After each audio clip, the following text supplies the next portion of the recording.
Sayyidina Husain adalah cucu asli Rasulullah, DNA-nya J1. DNA-nya J1 sudah diteliti oleh para ahli. Keturunannya yang ngaku keturunan Nabi itu, yang garis laki-laki sampai sekarang DNA-nya harus sama J1. Kalau hari ini ada orang ngaku keturunannya, pas diperiksa darahnya, DNA-nya bukan J1, itu cucu itu cucu tidak aspal, palsu bener ini mah. Ini Kibin ini yang ngomong aspal nih. Kibin ini. Kalau yang D itu mustahil. Bukan lagi zon. Mungkin cucu Nabi keimat, jangan sembarangan. Enggak bakal. Saya pastikan secara ilmiah enggak bakal. Balawi yang haplogrupnya G itu Kabib cucu Nabi, enggak bakal. Mustahil. Apa hukumnya? Mustahil sebagai cucu Nabi. Ya udah segitu aja itu mah. Ini lagi ngomong Sayyidina Husain. Ini Gus Jibril maunya saya ngomong begitu aja. Saya udah capek ngomongin nasab aja. Udah selesai Gus Jibril. Nasab udah selesai. Bahwa para Kabib Ba'lawi itu bukan cucu Nabi. Kalau dia mau masih ngaku sekarang biarin aja, namanya ngaku. Ibu juga bisa aja ngaku. Saya cucunya Nabi Adam, boleh. Tapi jangan ngarep-ngarepin kita percaya pada ente. Karena kita udah tahu bahwa ente bukan cucu Nabi. Begitu, biarin aja kalau di YouTube ngaku-ngaku. Kami para cucu-cucu Nabi dari Sayyidina Husain, hari ini Asyura, kakek kami Husain dibunuh. Husain bukan kakek lu, Husain meja satu, lu G. Malu apa? Lah lu grup G ngaku-ngaku cucu Husain, arang takrab. Analah kamu kenen gini-gini. Kalau orang gak punya malu diginiin kalau orang Banten. Namanya arang takrab. Di sini apa? Arang takrab itu enggak punya malu. Kalau kerep kan enggak kelihatan. Ini berarti orang tidak punya malu. Jadi kalau ada orang enggak punya malu itu orang Banten ngomong tuh sama orang tuh, arang takrab. Arang takrab itu kalau arang berarti arang mungkin nanti bisa kedeleng. Tapi kalau kerep enggak bisa kelihat. Alhamdulillah. Ini buyut saya udah datang. Nabi Muhammad dalam menyebarkan agama Islam tidak hanya lurus laksana lidi, tidak hanya naik laksana asap, tapi penuh dengan kelokan-kelokan tajam dan jalan-jalan dua bersimpang.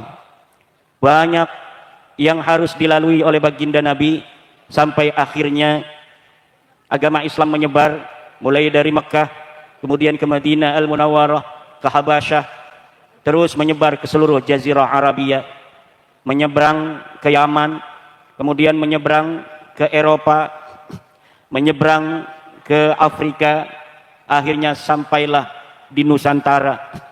Islam sampai di Pulau Sumatera pertama kali pada abad ketiga Hijriah. Kemudian dengan berjalannya waktu, Islam ini sampai ke Pulau Jawa. Pertama di pantai-pantai utara, dari Banten sampai ke Tuban, ke Gresik. Kemudian sampailah di negeri kita yang tercinta, Grobogan wa ahlaha. Ya Grobogan wa ahlaha. Ya Grobogan wa ahlaha. Ya Grobogan wa ahlaha.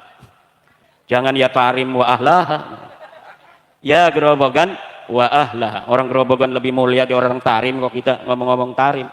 Orang Grobogan lebih mulia dari orang Nabi Muhammad dan sahabat sampai hijrah ke Madinah. Kenapa Nabi Muhammad sampai hijrah ke Madinah? Padahal negeri Mekah adalah tempat Nabi Muhammad dilahirkan, tempat Nabi Muhammad dibesarkan, tempat Nabi Muhammad mendapatkan belayan bunda, tempat Nabi Muhammad bermain dengan teman-temannya. Tapi kenapa negeri Mekah yang sangat dicintai oleh baginda Nabi Muhammad kemudian tega, rela ditinggalkan oleh Nabi Muhammad dan sahabatnya? Harta para sahabat ada di Mekah, keluarga para sahabat ada di Mekah, teman-temannya ada di Mekah. Tapi kenapa para sahabat Nabi dan Nabi Muhammad rela untuk meninggalkan Mekah, tempat yang ia cintai dengan sepenuh hati, dengan sepenuh jiwa? Jawabannya adalah karena ingin menyebarkan agama Allah, karena memenuhi kewajiban perintah Allah untuk menyebarkan agama Islam, menyebarkan kebenaran risalah Allah. Sampai Nabi Muhammad kadang-kadang menangis di kota Madinah karena saking rindunya ke tanah Mekah. Tapi rindu yang begitu tinggi yang dialami Rasulullah untuk kota kelahirannya Mekah tidak menghalangi teguhnya Rasulullah untuk berada di Madinah sampai wafatnya demi menyebarnya agama Islam sampai di Purwodadi Grobogan ini. Nabi Muhammad diancam di kota Mekah akan dibunuh. Nabi lagi sholat di Ka'bah, lagi sujud, dilempar kotoran binatang, kotoran onta. Nabi Muhammad tidak marah. Nabi Muhammad terus melakukan sholat, menyempurnakan sholatnya. Kemudian Ibunda Juwairiyah memanggil Fatimah, wahai Fatimah, ayahmu lihat di Ka'bah, dia sedang sholat. Kemudian pamannya Abu Lahab menyuruh Uqbah, orang yang celaka, untuk melemparkan kotoran onta kepada baginda Nabi, kepada ayahmu wahai Fatimah. Siti Fatimah radhiyallahu anha kemudian lari dari rumahnya menuju ke Ka'bah. Dilihatnya ayahandanya sedang sujud dengan kotoran onta ada di kepalanya. Ia usap dengan penuh cinta dan kasih sayang ayahandanya yang sedang bersujud kepada Allah yang banyak sekali kotoran-kotoran binatang. Kemudian Rasulullah tidak marah terhadap orang-orang kafir, tetapi marahnya diwakili oleh Fatimah. Fatimah bintun Nabi, perempuan yang gagah perkasa, umurnya belum dewasa, tapi dia berani menuding, menunjuk dengan keras semua orang-orang kafir Quraisy yang berada di sekitar Ka'bah yang telah melempar ayahandanya dengan kotoran binatang. Setelah selesai sholat, Rasulullah mengatakan, Allahumma alaika bi Quraisyin, Allahumma alaika bi Quraisyin, Allahumma alaika bi Quraisyin. Dan orang-orang tadi, termasuk pamannya Nabi Abu Lahab, yang telah dengan tega menyakiti Rasulullah, kemudian di hari perang Badar semuanya mati, semuanya.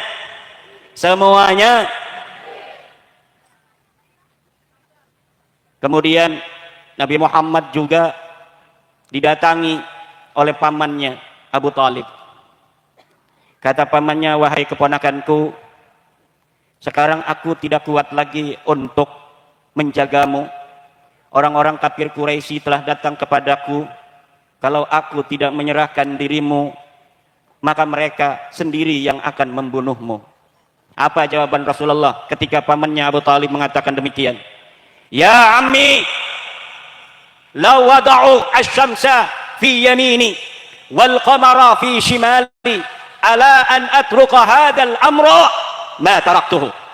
Wahai pamanku, kalau mereka meletakkan matahari di tangan kananku, meletakkan bulan di tangan kiriku, agar aku meninggalkan dakwah menuju jalan Allah kepada orang-orang kafir itu, ma taraktu, maka aku tidak akan meninggalkan dakwah di jalan Allah ini. Ini juga yang terjadi dengan perjuangan Wali Songo Indonesia. Semakin ancaman datang, semakin tekanan menjelang, PWILS bukan tambah gentar, tapi tambah berani dan maju ke depan, pantang mundur ke belakang.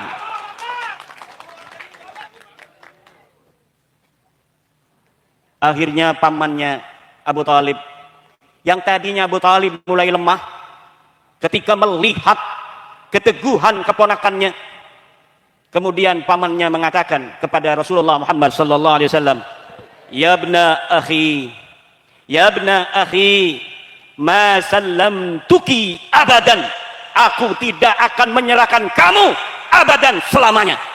Aku akan melindungimu sampai aku akan berkalang tanah. Walaupun pamannya ini Abi Talib sampai wafatnya tidak pernah terdengar masuk ke dalam agama Nabi Muhammad secara terang-terangan. Belum pernah terlihat dan terdengar beliau bersyahadat asyhadu an la ilaha illallah wa asyhadu anna Muhammadar Rasulullah. Jadi yang membela kebenaran, kadang-kadang ada yang menunjukkan keberanian seperti Umar ibn Khattab, seperti Hamzah bin Abdul Muttalib. Ada yang walaupun dia sangat penyayang, tapi dia berani seperti Abu Bakar As-Siddiq. Abu Bakar As-Siddiq itu pemberani tapi penyayang. Dia berani tapi kadang nangis. Ketika dia bersama Rasulullah berjalan, Rasulullah ada yang memegang dengan sorban, kemudian ditekek Rasulullah. Abu Bakar berdiri di hadapan orang tersebut untuk melindungi Nabi Muhammad, tapi sambil menangis. Wa huwa yabki, diberitakan dalam hadis, Sayyidina Abu Bakar walaupun dia berani, tetapi hatinya lembut. Dia berantem, siap berantem, tapi sambil menangis. Itulah hati lembutnya Sayyidina Abu Bakar Siddiq radhiyallahu anhu. Ada juga orang yang mendukung Rasulullah, tetapi tidak menampakkan. Sekarang juga sama. Ada yang mendukung saya masuk PWI, bahkan nantang-nantang orang. Ada juga yang mendukung saya, tetapi dia tidak pernah masuk PWI, tidak pernah baiat, tidak pernah ikutan diklat SAR PWI, belum jadi senapati, belum jadi laskar tingkat ranting, tingkat kecamatan, tingkat kabupaten, tapi dia melindungi dan mendukung perjuangan Wali Songo Endo, dan ini jumlahnya sangat banyak sekali. Jumlahnya sangat banyak sekali. Sampai ibu-ibu aja melongo-melongo. Melongo bekai keduhung ora uli salak. Rebutan salak ya ora uli. Atu menai ora uli salak gak uli jeruk. Ora uli maning. Menai ora uli jeruk gak uli-uli pringe. Ora uli maning. Pring mah khusus kena banser kok. Udah dipegangin aja sama banser, sama PW itu. Semakin hari semakin ditekan Rasulullah, semakin banyak orang yang mengikuti Rasulullah masuk agama Islam. Akhirnya Abu Jahal, Abu Lahab, Abu Gosok, semua abu-abu itu membuat sebuah rencana baru. Kalau begini, kita bikin surat ancaman kepada orang-orang Quraisy agar orang Quraisy tidak ikut pada Muhammad bin Abdullah. Bikin namanya Sahifatul Hisar. Apa namanya? Sahifatul Hisar. Namanya surat boykot. Kalau sekarang surat instruksi lah gitu. Dibikinlah oleh Abu Jahal CS Sahifatul Hisar, surat instruksi kepada orang Quraisy agar jangan ikut-ikut Muhammad, agar jangan sampai menikahkan anaknya dengan keluarga Muhammad, agar jangan sampai menjual beras, menjual gandum kepada keluarga Muhammad. Ditaruh ini surat instruksi di dalam Ka'bah. Marah gegeden-gegeden Quraisy, walaupun dia belum beriman kepada Nabi Muhammad, ketika melihat ada Sahifatul Hisar, surat instruksi untuk memboikot Nabi Muhammad, datanglah namanya Zum'ah bin Al-Aswad. Kata Zum'ah, ya Aba Jahlin, wahai Abu Jahal, ma radina kita hina katabta. Kami tidak setuju dengan surat boikot, surat instruksimu itu, wahai Abu Jahal, ketika engkau menandatanganinya. Datang pula Abul Bakhtari, kafir Quraisy, berkata yang sama, maradina kitabataha hina katabta. Datang pula namanya Mut'im bin Adi kepada Abu Jahal CS, hei Abu Jahal, maradina kitabataha hina katabta, aku tidak setuju dengan surat instruksimu kepada orang-orang Quraisy agar tidak mengikuti Muhammad, walaupun orang-orang tadi belum beriman kepada Nabi Muhammad sallallahu alaihi wasallam. Akhirnya diberitakan di dalam riwayat-riwayat, surat Sahifatul Hisarnya Abu Jahal dimakan rayap, dipangan entek, dipangan rayap. Nabi Muhammad diberitahu oleh Jibril, wahai Muhammad, surat instruksi itu yang dibuat Abu Jahal dimakan rayap di dalam Ka'bah. Nabi Muhammad ngomong sama pamannya namanya Abu Thalib, wahai pamanku, itu Sahifatul Hisar, surat instruksi Abu Jahal yang ada dalam Ka'bah dimakan rayap.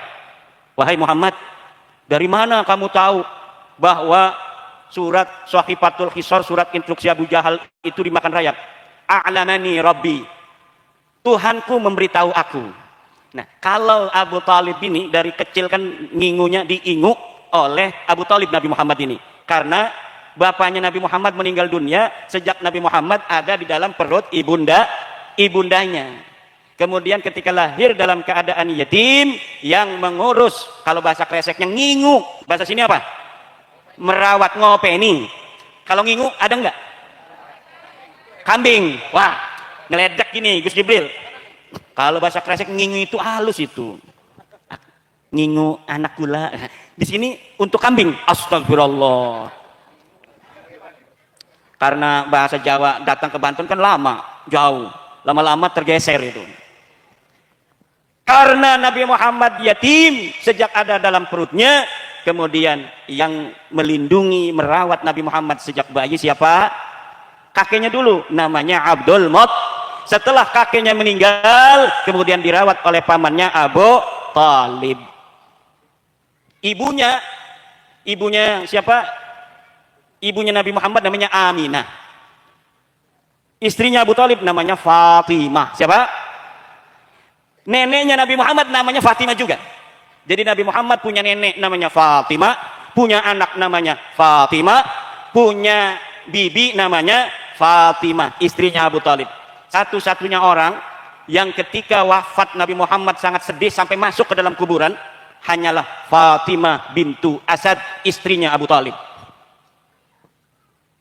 Istrinya Abu Talib sama dengan Abu Talib. Islamnya tidak menampakkan diri, keislamannya tidak ditampakkan oleh Fatimah bintu Asad. Tetapi ketika meninggal, Nabi Muhammad begitu sedih. Ketika liang lahat sudah dibuat, Nabi Muhammad masuk dulu ke dalam kuburan ibu angkatnya ini, yang mengasuhnya sejak kecil. Nabi Muhammad tiduran dulu. Wahai kuburan, ini akan sebentar lagi akan masuk ummi ba'da ummi. Apa namanya? Ummi ba'da ibuku setelah ibuku. Karena ibunya Nabi Muhammad namanya Aminah sudah wafat, kemudian yang mengingu, ngopeni adalah Siti Fatimah bintu Asad. Ketika beliau meninggal, Fatimah bintu Asad yang ngopeni sejak kecil ini padahal bukan ibunya sendiri. Nabi Muhammad masuk ke liang kubur, kemudian berpesan kepada kuburan untuk menyayangi ibundanya ini. Ada enggak kiai sini ibunya meninggal, dia masuk kuburan dulu, tiduran dulu di calon makam ibunya itu sebelum ibunya dimasukkan? Ada enggak? Belum? Ada? Kalau ibunya meninggal atau bukan ibu sendiri, tapi orang yang mengurusnya, merawatnya, menyayanginya sejak kecil, masuk ke dalam liang lahat itu, kemudian berdoa di sana, sayangi ibundaku, sayangi ibundaku, sayangi ibundaku, berdoa di situ, baca Quran kalau bisa sebelum datang itu yang namanya jenazah. Maka kemudian keluar, jangan ikut-ikuti kubur. Keluar, setelah itu berdoa lagi, talqin. Itulah yang diajarkan oleh baginda Nabi Muhammad. Padahal bukan ibu sendiri. Bayangkan kalau ibu sendiri masih hidup, ketika Nabi Muhammad sudah dewasa, kemudian ibunya wafat, lebih kasih sayang Nabi Muhammad pasti kepada ibundanya ketika meninggal dunia. Cuma waktu ibunya Nabi Muhammad meninggal, Nabi Muhammadnya masih kecil. Dibawa ke Madinah oleh ibundanya, kemudian ibundanya sakit.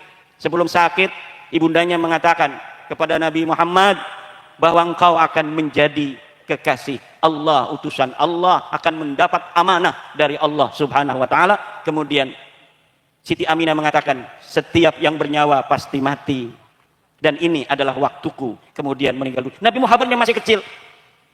Akhirnya Nabi Muhammad sallallahu alaihi wasallam hidup tanpa ayah dan tanpa ibu, namanya yatim piat. Nah, ini santunan yatim piatu juga ya. Nah, santunan yatim itu apa? Bapaknya sudah meninggal. Al yatimu fil insani man mata abuhu, wa fil hayawani man mata ummuhu, wa fit tuyuri man mata ahadu abawaihi. Yang namanya yatim kalau kepada orang yang mati bapaknya, kalau hewan yang mati ibunya. Kenapa hewan itu yang mati ibunya? Karena bapaknya kadang-kadang banyak juga dia. Kadang-kadang bapaknya enggak tanggung jawab. Jadi yang mati ibunya itulah kalau hewan yang menjadi atau anaknya disebut hewan yatim. Walid tuyuri, dan khusus bagi burung yang disebut yatim, man mata ahadu abawaihi, atau yang mati salah satunya. Jadi baik bapaknya maupun ibunya mati salah satunya, itu bisa disebut yatim. Kenapa kalau burung begitu? Karena burung suaminya bertanggung jawab. Karena burung itu suaminya bertanggung. Kalau istrinya mati, suaminya akan ngurus sampai bisa terbang. Kalau nggak percaya lihat itu burung. Jangan sembarangan. Masa iya kita laki-laki, anak Adam kalah sama anak burung? Kalau ada laki-laki orang gerobogan nggak ngurusin anaknya, kalah sama burung. Kucing aja itu kucing, anak 5 disusuin semua. Itu kucing di rumah saya, kalau dia lagi nyosoni anak, aleman. Bro, aleman. Ngerti orang aleman? Manja. Dia tahu kalau saya nggak bakal marah kalau dia lagi nyusuin, mau ngapain aja. Saya lagi ngarang kitab, ngetik. Kalau dulu ngarang kitab saya pakai pulpen. Walaupun sudah ada laptop komputer, dulu saya nggak mau belajar. Jadi saya nulis saja pakai pulpen, nanti santri yang ngetik. Nah sekarang saya mulai belajar sendiri, pakai laptop ngarang kitabnya. Ketika ngarang pakai laptop, si kucing ini, kalau misalnya istri saya ngasih kue, ini nginjek-injek laptop saya ini. Bahwa saya mau makan, itu anaknya 5 tuh. Di bawah anaknya, di bawah saya. Itu sering anaknya kelihatan apa ngancleng-ngancleng itu. Tahu ngancleng? Lompat-lompat itu, guyuran nyusu. Guyuran, ngerti nggak? Keroyokan nyusu kepada ibunya itu. Nah, itu kita, kalau di rumah kita ada kucing, Bu. Kucing itu nggak bakal betah kalau yang punya rumahnya jahat. Understand? Kalau ada kucing di rumah, tanda yang punya rumah itu hatinya lembut. Kalau kucing itu dia punya sensor. Kucing itu punya sensor, insting. Dia tahu orang baik, mana orang yang suka mukul, mana orang yang hatinya judes. Kalau mulutnya judes dia nggak apa-apa. Dia dimarahin tuh cuma itu doang, dia manja. Tapi kalau sudah hatinya judes, bengis gitu, kalau salah-salah dipentung pakai tongkat, itu besok aja nggak ada kucing di rumah kita itu. Dia juga akan ngasih tahu pada teman-temannya, pasukan kucing-kucing itu jangan masuk rumah itu, orang jahat, ahli neraka itu katanya. Cuma kita kadang-kadang kesel juga, Bu, ya. Kadang-kadang kucing banyak amat dikerjain, ini kayak balawi nih kucing ini. Kalau kita nggak kasih, malah dia bawa temen bawa temennya kalau dikasih. Waduh, kata saya ini kebanyakan, kadang-kadang berantem itu kucing-kucing. Malam-malam kita lagi enak tidur, dia berantem. Pakai jurus Shaolin, banting-bantingan, luar biasa. Rombongan dawir. Nah, orang yang ngurus anak yatim atau santunan begini nih, ini santunannya apa? Suronan dan santunan yatim piatu. Santunan itu beda dengan kafalatul yatim. Bu, ada kafalatul yatim, ada it'amul yatim. Nah, santunan begini disebut it'amul yatim. Bersedekah untuk yatim sewaktu-waktu. Kalau kafalatul yatim, ada yatim tetangga, kita anggap anak sendiri, ditaruh di rumah kita, dianggap anak sendiri, kita kasih makan, kita kasih pakaian, kita sekolahin, itu namanya kafalatul yatim. Kalau ini namanya it'amul yatim, pahalanya tapi tidak berpangkat seperti kafalatul yatim. Kalau kafalatul yatim, kata Rasulullah, ana wa kafilul yatimi hakadha wa farraqa baina usbu'aihi. Ana wa kafilul yatimi hakadha wa farraqa baina usbu'aihi. Aku dan orang yang ngurus anak yatim di dalam surga, fil jannah, itu hakadha, seperti ini, dekat sekali. Jadi Nabi itu nanti di surganya satu kapling, satu komplek dengan orang-orang yang ngurus anak yatim. Bu, ada yang janda ngurus anak yatim, anak suaminya, itu namanya kafilul yatim juga. Yang ngurus anak suaminya dia kafilul yatim. Hati-hati itu, amanah itu. Kalau bapaknya punya harta, dibagi dulu hartanya. Warisan 2 kita 1/8, asobahnya sisanya untuk anak kita. Duitnya untuk anak kita ini jangan sampai kemakan oleh kita. Kadang-kadang ini yang banyak dilupakan oleh ibu. Suaminya mati, kadang-kadang punya sawah, kadang-kadang punya mobil, kadang-kadang punya motor, dia urusin aja itu anaknya, tapi belum jelas bagian dia berapa, bagian anaknya berapa. Berapa datang ke Kiai Samsu, atau kalau nggak ada Kiai Samsu lagi jalan-jalan Kiai Filter atau Kiai Super. Kalau Kiai Samsu lagi nggak ada. Suami saya meninggal, ini anaknya 2, punya peninggalan suami saya dari harta dia khusus sebuah motor. Dari kerja bersama ini punya celengan 30 juta. Saya dagang bakpia, suami saya kerja nyangkul. Kalau ada uangnya suka dicelengin. Ini hasil berdua, namanya pekaya gonogini. Oh, kata Kiai Samsu, ini dibagi 2, yang gonogini ini yang harta dia sebelum kawin dengan kamu. Ini nggak bisa dibagi karena ini harta dia, udah masukin ke harta warisan. Nanti yang bagi 2 itu separohnya dimasukkan ke harta tirkah. Apa namanya? Tirkah. Nanti dari harta tirkah ini setelah ibu dapat separoh itu buat ibu khusus. Dapat lagi dari harta tirkah ini 1/8. Berapa? 1/8. Kalau suami ibu itu punya ibu, kasih ibunya 1/6. Kalau punya bapak, kasih bapaknya. Nanti sisanya buat anak. Banyak itu sisanya buat anak itu. Alhamdulillah. Walaupun anak kita masih bayi, tapi kita harus punya catatan. Harta anak saya ini, anak yatim ini, misalnya 20 juta. Harta sayanya yang hasil dari bagi gonogini itu, misalnya 30 juta. Lalu bagaimana ngurus anaknya itu? Pakai harta anak itu nggak apa-apa untuk dia khusus, tapi jangan sampai kemakan oleh kita. Understand? Karena kalau anak yatim itu punya harta dari warisan bapaknya, maka ibunya nggak wajib menyantuni dari hartanya, cukup dari hartanya anak ini. Harus dicatetin dong, berapa ngasih uang terus dicatetin, enggak apa-apa walaupun habis untuk dia. Tapi kalau kemakan oleh kita, namanya kita akilu malil yatim, memakan harta anak. Banyak orang makan harta anak yatim itu bukan panti asuhan, tapi ibunya, pamannya, neneknya makan harta anak. Makanya harus datang pada kiai kalau suaminya meninggal. Mau suaminya meninggal dapat duit. Kalau suaminya meninggal, datang ke kiai, baik hartanya sedikit maupun hartanya banyak. Karena sedikit banyak haram itu sama saja. Mau dia punya motor doang, datang ke Kiai Salim, suami saya meninggal, ini anaknya 2, berapa bagiannya? Motor apa? Motor Vario tahun 2021, udah 4 tahun, paling harganya itu 15 juta. Apalagi hartanya enggak ada, dia itu ke rumah saya bawa kolor doang. Ya udah, berarti itu hartanya cuma motor itu doang. 15 juta dibagi, tetap harus dibagi waris. Harus tetap dibagi waris walaupun hartanya cuma Vario 1. Itu kiai saya dulu meninggal, piring-piring peninggalan semuanya ditilkah, dibagi waris sesuai dengan ilmu faraid. Karena itulah ada keadilan yang datang dari Allah Subhanahu wa Ta'ala. Semuanya sudah jelas di dalam Al-Quran. Ibu bapak hadirin ma'asyiral muslimin rahimakumullah. Nah, hari Asyura tadi ya. Hari Asyura itu ibu, kalau dulu di kampung saya bikin bubur. Buburnya namanya bubur suro. Warnanya merah putih. Bubur sumsum. Warnanya apa?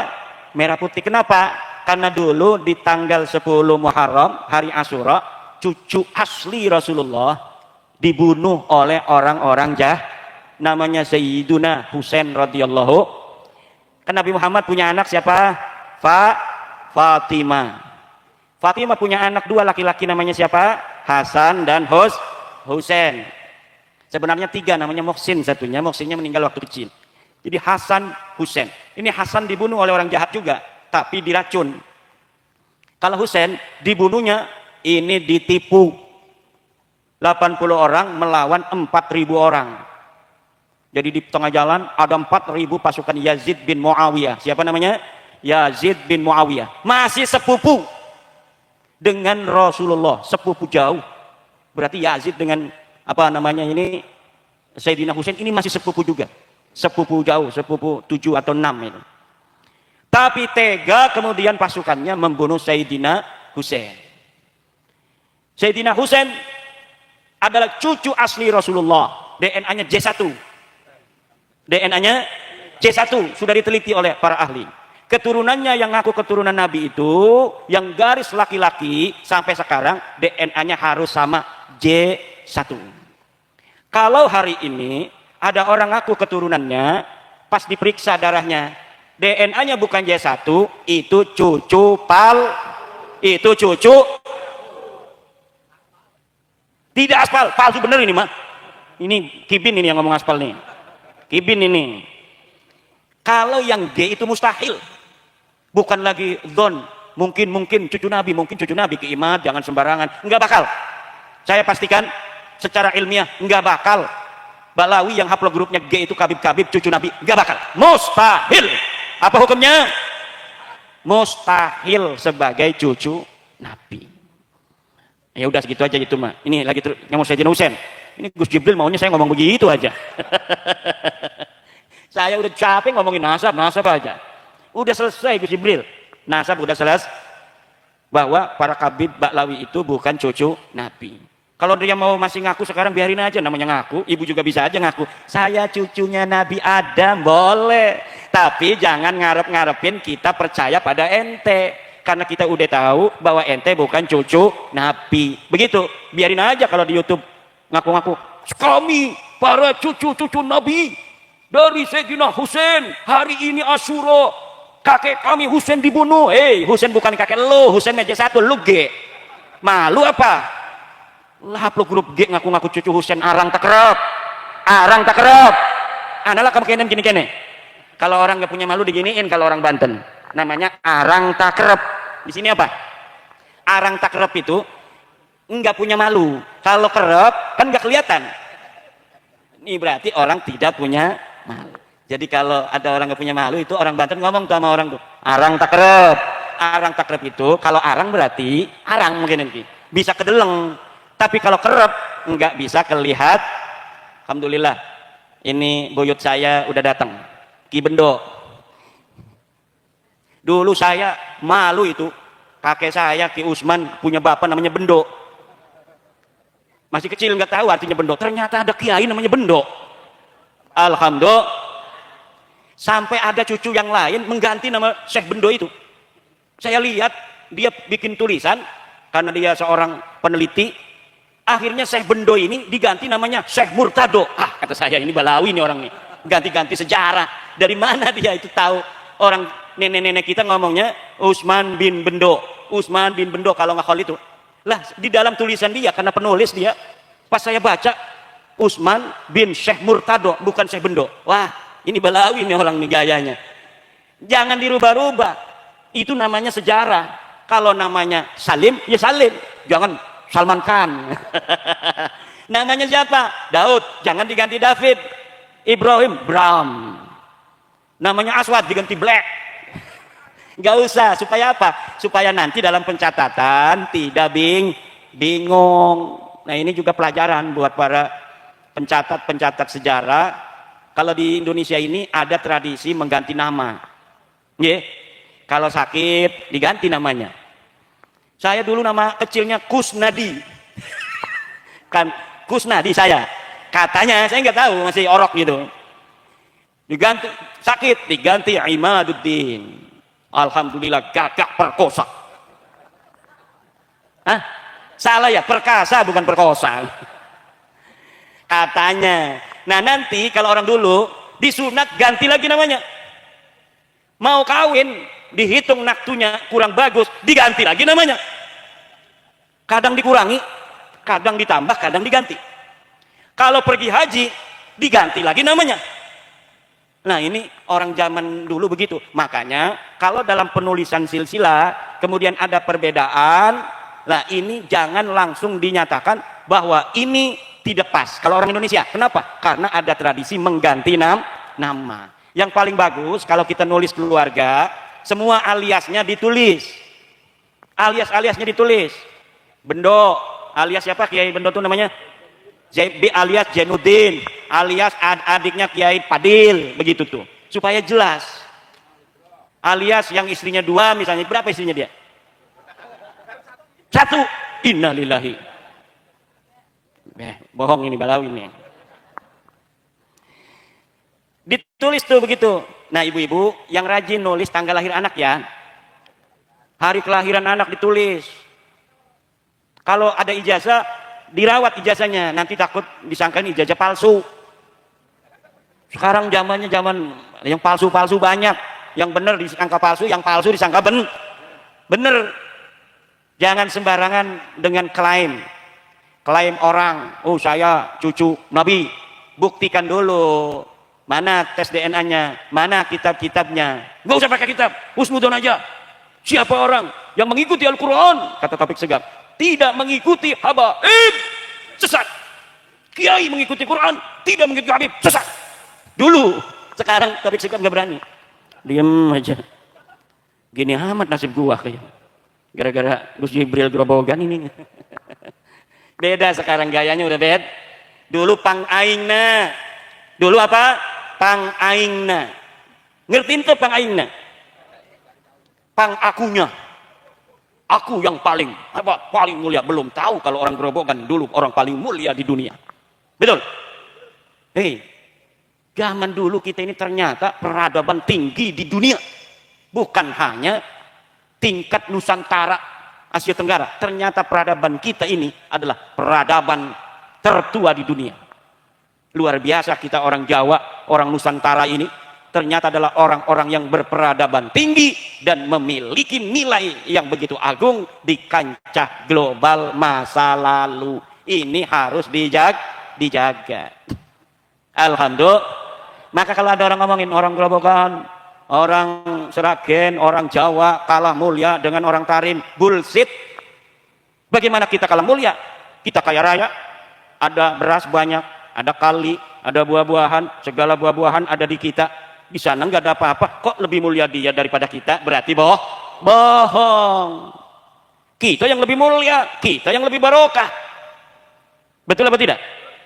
Wih, doanya kalau doa di Tarim akan dikabulkan, kalau doa di Grobogan nggak dikabulin. Bohong. Buktinya di sana ngedoa pengen punya rumput susah. Sini kita ngedoa Allahumma langsung banyak makanan, banyak minuman. Betul? Orang pinter banyak, ngarang kitab banyak, yang hartanya berlimpah ruah juga banyak. Jangan mau dibohongin. Kita lebih rendah, kita yang lebih mulia. Lu mau apa? Ngadu apa dengan kamu? Mau ngadu apa? Ngadu perkaya-kaya antara Grobogan dengan Tarim. Kayaan Grobogan. Betul? Ngadu ilmu banyak di Jawa.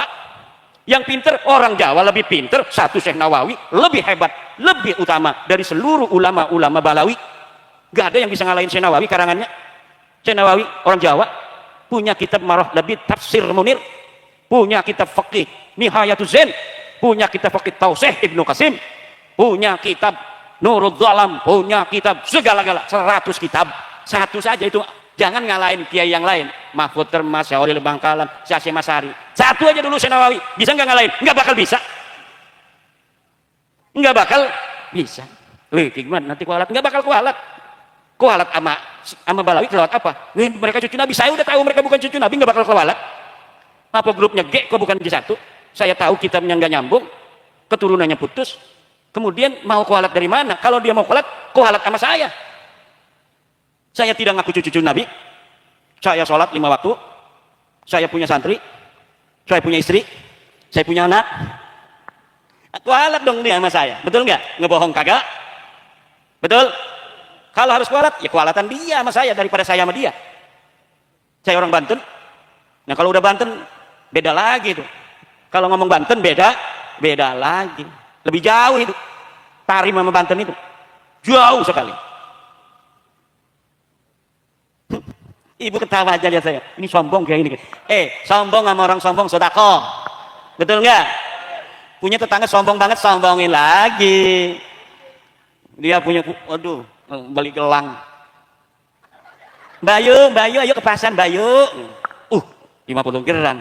Kita besok ke pasar, nggak bisa kebeli, nyewa 100 geran. Bayu nek. Itu katanya tih ala tayyah fa inna tayha ala tayyahi shadaqah. Sombonglah pada orang sombong, karena sombong pada orang sombong itu sedekah. Kalau saya, Ibu, itu ngelihat orang-orang yang marah-marah sama saya itu enggak marah. Saya batalin nasab dia kan dengan ilmu.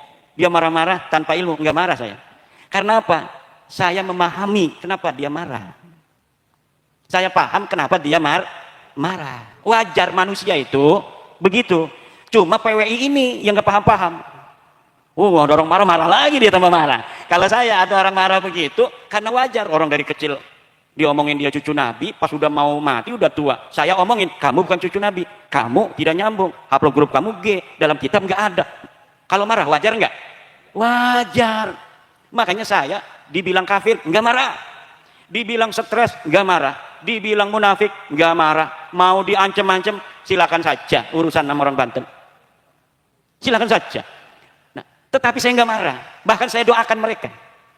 Saya mendoakan, kenapa? Karena kewajiban kita kepada saudara yang masih kita anggap muslim, agar dia tidak tersesat, mendoakan agar mereka lurus ke jalan Allah. Dan selama belum meninggal, manusia itu ada kesempatan bertobat. Manusia itu walau punya kesalahan, sebelum meninggal ada kesempatan bertobat. Malam yughargir apa? Malam yughargir. Makanya kibin-kibin itu, kibin tahu kibin? Kibin, anak buahnya Kabib namanya Kibin. Nah itu saudara kita Gus. Kalau bisa mereka marah, senyumin, karena tugas kita memberi pencerahan kepada mereka. Kalau bisa.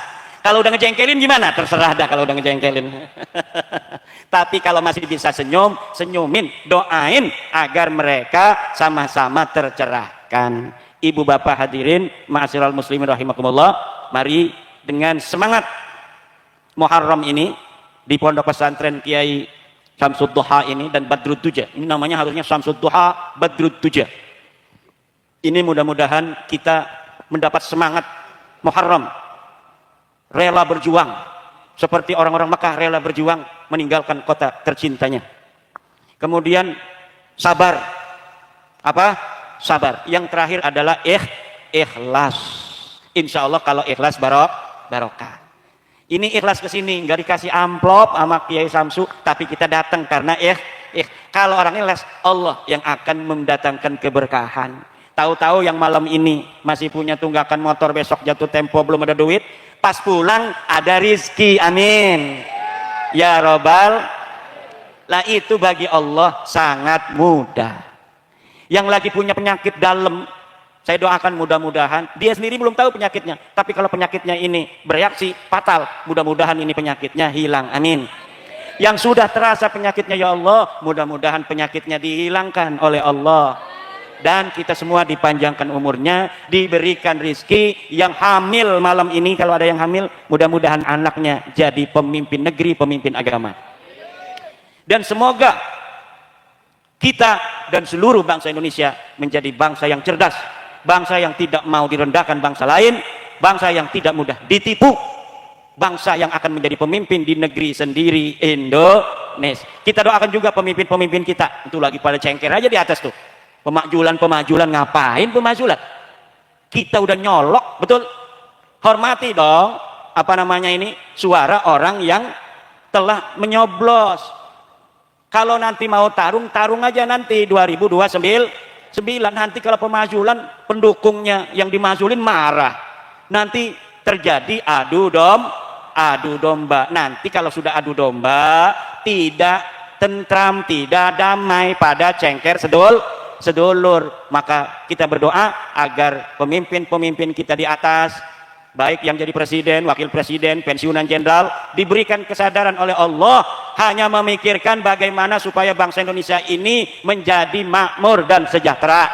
Jangan memikirkan kepentingan pribadinya saja dan golongannya, tapi bagaimana mengangkat harkat derajat kita, rakyat Indonesia. Wallahu wal muwaffiqu ila aqwamit thoriqin. Wassalamualaikum warahmatullahi wabarakatuh.